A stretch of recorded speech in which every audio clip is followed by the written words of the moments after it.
Hello Fezwearers, I'm going to be showing you every new Who TARDIS in Gmod in chronological order. I'm going from the War Doctor's TARDIS to the Ninth Doctor's TARDIS all the way to 13's, and this TARDIS in particular has had a massive update since I last saw it. This is the War Doctor's TARDIS, because in my opinion John Hurt is a new Who Doctor. This has only been seen in show once, and that was in the 50th anniversary, but the exterior was used in the minisode prequel, The Night of the Doctor. And if you're wondering, it has the vortex from that minisode. The exterior has two skins, the default one, and this orangey lit one. The interior is a hybrid between the 2005 one, which I'll talk about in a moment, and the classic 80s TARDISes, and it even has the round things. The console and the time rotor, the time column, are basically the same as the 2005 one, except the colour scheme is different and a few size differences. The colour scheme in these wires really help with the Time War arc, as it feels really used and beaten up. Obviously the exterior helps a lot with that as well. And I don't know why, but I don't remember these lights being on the ceiling in the episode. It may just be me misremembering it, but I do like them. This is the Scream of the Shulker TARDIS. If you don't know, Scream of the Shulker was a 6-part animated serial available online in 2003, but it was cancelled after the main show was announced to be returning. It obviously isn't canon, but not many people know about it, so I really want to quickly go over it. And if you were wondering, the Doctor during this was Richard E. Grant, and because there are no set limitations, this is absolutely massive. In my opinion, it is a bit too big as it feels pretty empty, but these spiraling green staircases do help with that, but they don't even go anywhere. The console itself is very retro, and it's similar to Paul McGann's console, but it has a lot more dials on it. The exterior is very skinny, and it also looks like Paul McGann's TV movie TARDIS. It has two skins, a lit up one, and a dimmer version. It is very simple, as it was an online animation in 2003. It's not going to be complicated, but I do like the simplicity of it, although I do wish there was at least the police telephone text here. These are all the 2005 TARDISes, otherwise known as the 9th and 10th Doctor's TARDISes. The 2005 one is the main add-on. The TARDIS Man version is based off that one but adds a lot more features, and to be honest, I prefer it over the normal one. The 2005 TARDIS Old is the 2005 TARDIS from the Legacy add-on, and it's been remade for the new add-on. I'll show the 2005 TARDIS first. It only has one version, but it also has the JC versions, which I'll talk about in a minute. The console has been made really well and looks very similar to the one seen in the show. The wires coming from all over the place into the central column is really well done. It even has drawings on the post-it notes, like how good is this? There's 5 skins on this exterior, which mainly just change the colour of the windows, except for a snow skin and a Bad Wolf one. There's also a Bad Wolf spray in the body groups. The JC adaptation changes the lighting to be darker and more green, kind of like how it is in Series 1, but it's not too green like in Series 2. It's also changed around some of the functions of the controls, and it gets rid of the labelling, but it has the same exterior as the base 2005 TARDIS. There's also a JC old lighting version,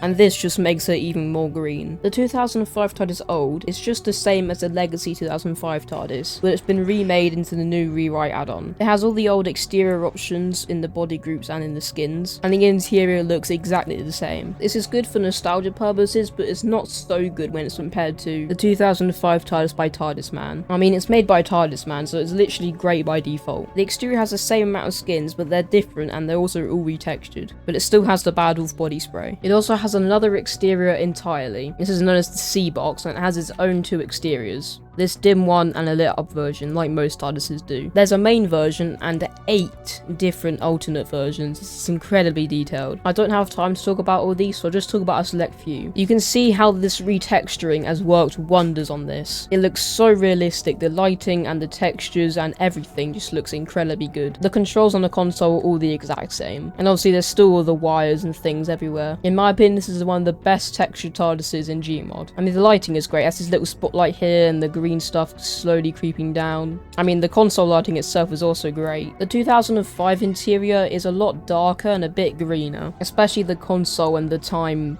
column. Speaking of green, the 2006 interior is very green, as it is in the show, which I utterly hate, I'm not going to lie. So I'm just going to brush past this one. Still good though. The 2009, 2008 and 2007 TARDISes are all very similar, so I'll just show the 2009 one. This one just looks really cool. This is how I envision David Tennant's interior. It's just iconic. The blue console and time column, and the golden colour coming off of the walls is really good. This is the DOTD TARDIS, and it stands for Day of the Doctor. So basically this is the TARDIS from the 50th anniversary. The main thing that separates this is how dark it is. There's still that hint of green up there, but the yellow walls just kind of stop here. I do remember it being pretty dark in the episode, so it is quite realistic. These are the 2010, the junk, and the 2012 to 2013 Tardises.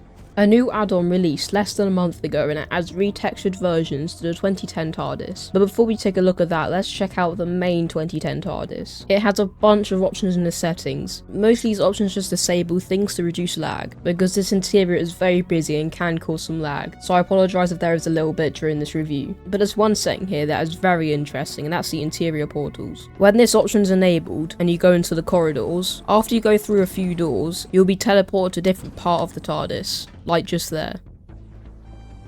Now if I exit the hallway, if I can find it, I'll be somewhere else entirely, and in this case I'm up here, and I started over there. I really like this feature, although I can't think of a time it was ever used in the show, except for possibly in The Doctor's Wife, but either way this is great. The console has many moving parts and animations on it, and every control can be used, even if it's not labelled. Even these pedals down here, you can use every single one of them, and there's even a sonic dispenser, which isn't labelled, so you may not know this even exists. It has 3 skins for different window lighting, this dim one, a white one, and a whiter one, and it even has a snow skin. And it also has an adverts in the body group, which adds these little newspaper things on it. This is from the Vincent and the Doctor episode, and it's a nice detail as that's a fantastic episode. Now onto the retextures. There's 4 different retexture versions. The main difference, as you can probably tell, is the lighting, so I'll focus on the main one. It doesn't change the exterior at all, it has all the same skins and still has the adverts. The interior on this is possibly laggier than the original, and that's saying something. The retexturing is great and really makes the interior feel more realistic. The textures feel so much smoother and more high quality, and it has proper shadows and good reflections. It's even got an animation on this screen here, not just that one over there, and it's very detailed. The hallways are also a lot darker. I don't know if this is intentional, but it looks really good. The one thing that's a bit weird in my opinion is the texture on this wall. For some reason it just feels a bit off to me, but that may just be me being weird. This is the blue lighting version,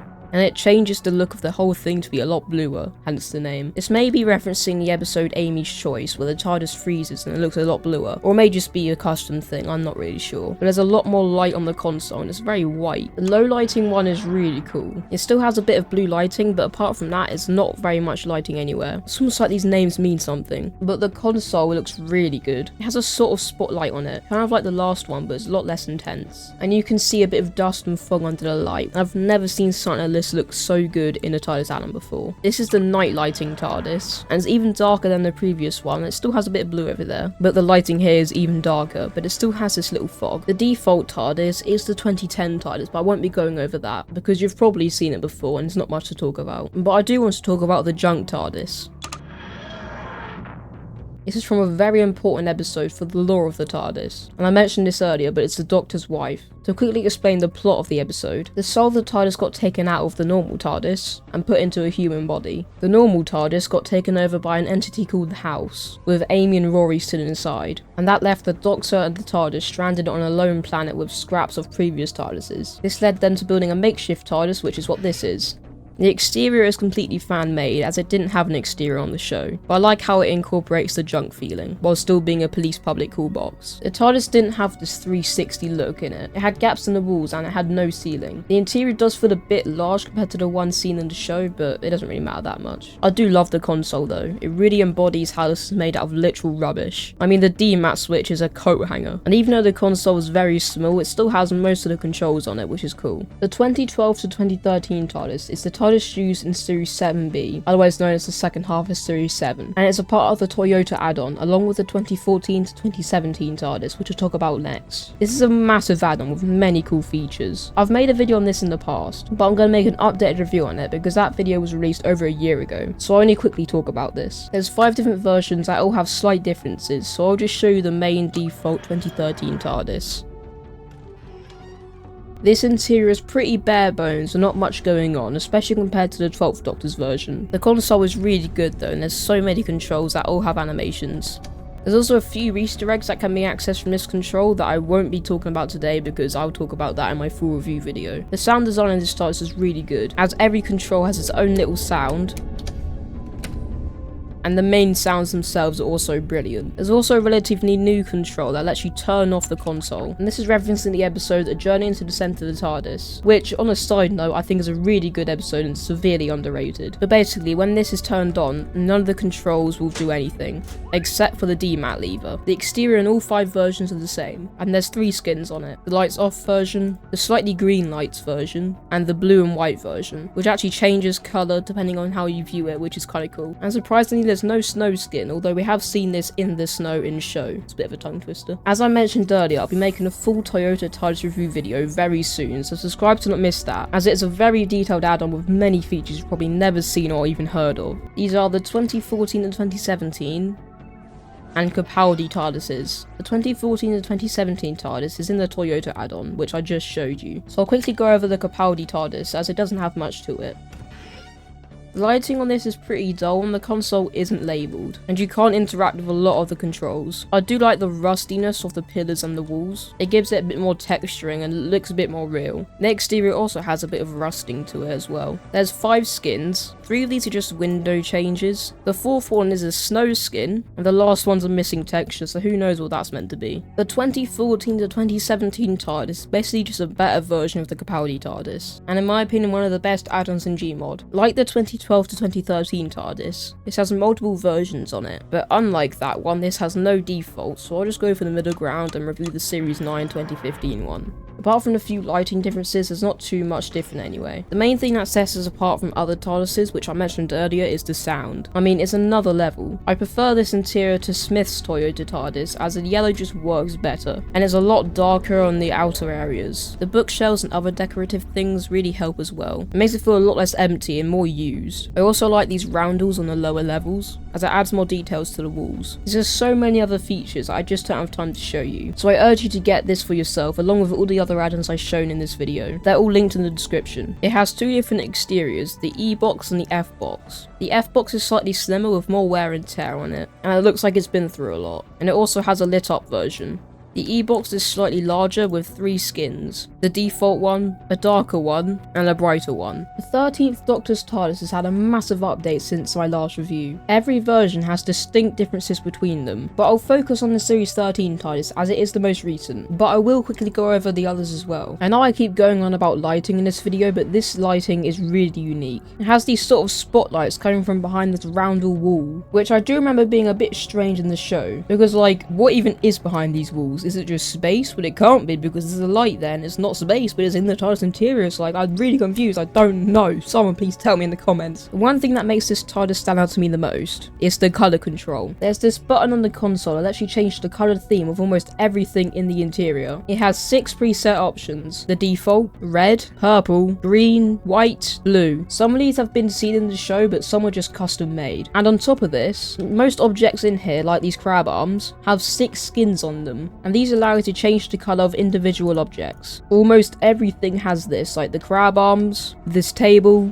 this screen, the roundels, the console, basically everything has this, and it's really cool. This feature is very unique, as I've not really seen it in any other TARDIS before. The only other TARDIS that has a feature similar to this is the wooden TARDIS. It has a panel to change the light colour. It has a lot more lighting options, but is also a lot less customizable. The Series 11 interior has a very different look, but the main difference is the crab arms. When you go in flight or in the vortex, the crab arms will actually move up and down with the rotor, like it did in Series 11. The animation is really smooth and it works well, but this only happens in the Series 11 TARDIS. And by the way, the exteriors on all of these TARDISes are the same, except for this one, which I'll talk about in a minute. The Flux TARDIS is still in beta, but personally I don't see what needs any more work. This is brilliant. The biggest thing in this TARDIS is not the things coming out the walls, it's not the cobwebs or anything like that, but obviously it's the 3 different police boxes that you can see around the TARDIS. When you first spawn this TARDIS in, you'll open the doors and you'll come out here as you expect, but if you then go out again, close the doors and open them again, you will see you come through a different entrance. And if you do that again, you'll see a black void, it looks like, but that's just the ceiling, and you're actually in this one. You can also exit out of any of these police boxes and you'll go to a different one. This is the Master's TARDIS from The Power of the Doctor. Obviously this isn't a Doctor's TARDIS, but the Doctor did technically use it and I just wanted to mention it, so I'm going to very quickly go over this. This is a Type 75 TARDIS, meaning it has a different rotor and a really strange default colour scheme, but this looks just like it does in the show. As you can probably hear, the cloister bell is on by default, and as far as I know there's no way to turn it off. And this is the only one of these TARDIS to have a different default colour scheme, which you can still change, but if you do so, you won't be able to get back to the other one. I also reviewed every classic Doctor's TARDIS. That video is on screen now, I suggest you check it out.